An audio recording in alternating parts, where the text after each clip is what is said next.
bien, je suis très heureux de vous retrouver avec grandautomobile.fr et GT Auto sur YouTube ce matin pour un nouvel essai en Martinique, un essai 100% électrique.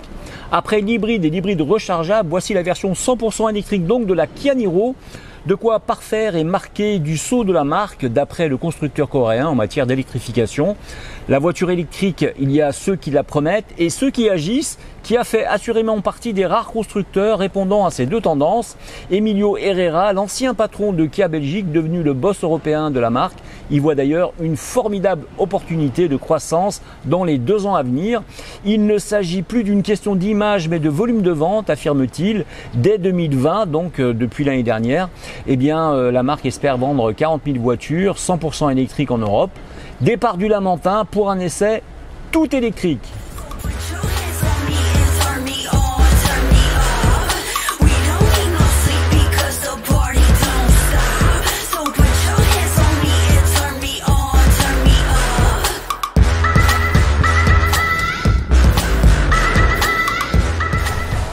Et oui, faisant partie du gigantesque groupe coréen Hyundai Kia, l'ex-Petit Pousset est en effet en avance sur la plupart de ses concurrents. Cette e-Niro 100% électrique affiche une autonomie comparable à celle d'une Tesla pour environ la moitié du prix. Donc elle arrive à point nommé pour le souligner sur ce marché. Le résultat est en effet impressionnant. La version la plus puissante, 204 chevaux, est aussi celle promettant de vous emmener le plus loin, 455 km en cycle officiel WLTP. Plus réaliste ce cycle officiel que l'ancien. De quoi répondre à quasiment tous les besoins et dans le cas de la e-Niro, on peut vraiment parler d'une réponse à toute attente puisqu'il s'agit d'un crossover, donc d'un véhicule à mi-chemin entre un break et un SUV. Avec un coffre de 450 litres, un confort très bon ton, une tenue de route vraiment efficace grâce au positionnement des batteries dans le plancher, d'où un centre de gravité à l'équilibre presque parfait. Vous risquez d'être assez surpris par la tenue de route et la qualité de ce véhicule.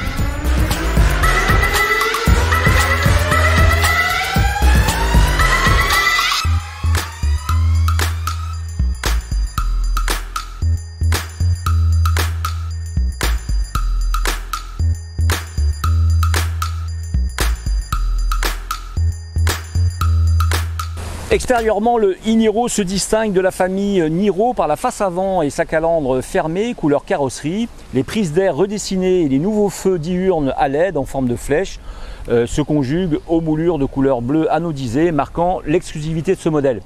Intérieurement, le e-Niro se différencie par une instrumentation spécifique du tableau de bord, mais surtout par une console centrale sans levier de vitesse, ce dernier remplacé par une molette sélectionnant la marche avant, arrière et le point neutre. Sur la console se logent également les commandes de frein électriques, du sélecteur de conduite sport, éco et normal, l'aide au stationnement par exemple.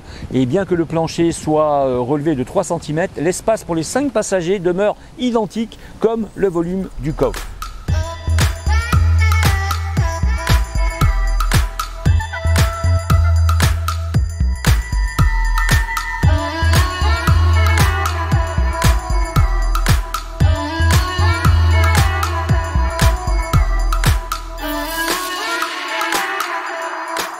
Alors l'habitacle est soigné et présente un grand choix de sellerie. L'équipement se révèle très complet avec un écran tactile de 7 ou 8 pouces selon la finition au centre de la planche de bord.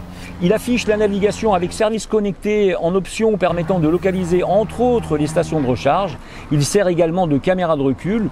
Un écran LCD couleur de 7 pouces derrière le volant, lui, renseigne le conducteur sur le niveau de la batterie et évolue son style de conduite. Enfin, toutes les aides à la conduite justement sont disponibles. De plus, le nouveau Kia e-Niro offre des performances qui approchent la fusée. La première accélération vous décoiffe même sans toit ouvrant. Cette auto a de quoi séduire les plus pro-thermiques, surtout qu'elle profite évidemment par ailleurs des qualités désormais bien connues des voitures électriques, à commencer par le silence d'utilisation bien sûr et la disponibilité immédiate de la puissance en toutes circonstances.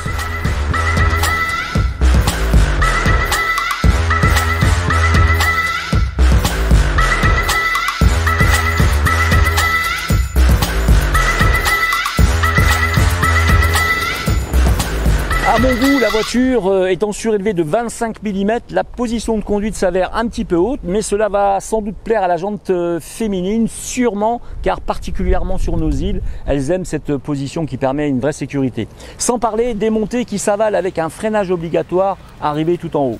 Malgré un couple très important que seul le train avant digère, la motricité n'a produit aucune faiblesse lors de notre essai. De plus, les différents modes de conduite, éco, normal ou sport, qui, en jouant sur la réponse de l'accélérateur et la fermeté de la direction, eh bien, font varier l'autonomie. Cette INIRO propose un système de récupération d'énergie au freinage très convaincant. À tel point qu'en anticipant, le conducteur peut, en actionnant la palette de gauche permettant de moduler l'intensité de freinage, se passer d'utiliser la pédale de frein. Système qui s'avère finalement indispensable après une petite période d'adaptation. Le coût d'achat est plus élevé que la moyenne du segment sur une thermique, bien sûr, mais il faut ramener celui-ci au coût de l'entretien estimé selon Kia à 7 € par mois. Qui dit mieux?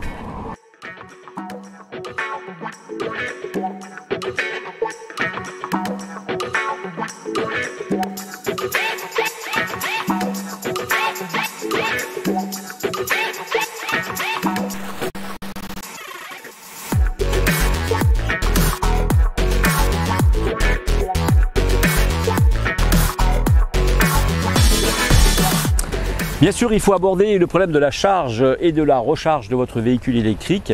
Eh bien, pour ce qui est de la charge à domicile, il s'agit là du moyen de charger son véhicule électrique le plus courant, le plus pratique et le plus rentable pour un automobiliste. Il faut pour cela disposer d'un point de charge domestique, habitat individuel ou collectif, propriétaire ou locataire. Une multitude de solutions s'offrent à vous, s'adaptant autant à vos besoins de recharge qu'à votre budget. Un crédit d'impôt spécifique existe et permet de prétendre à 75% du montant des dépenses consacrées à l'installation d'un système de recharge pour véhicules électriques ou hybrides rechargeables dans la limite des 300 €. Une fois le point de charge installé, il ne vous reste plus qu'à brancher votre véhicule et puis une fois de retour à la maison, celui-ci sera totalement chargé pour le lendemain matin.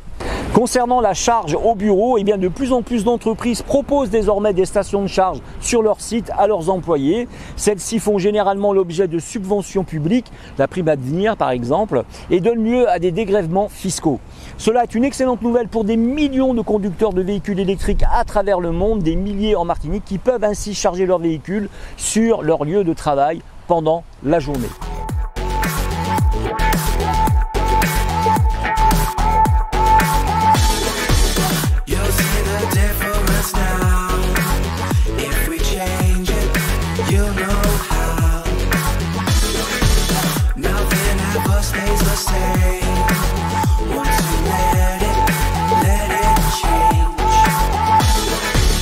It's like a family tree, part of you and part of me.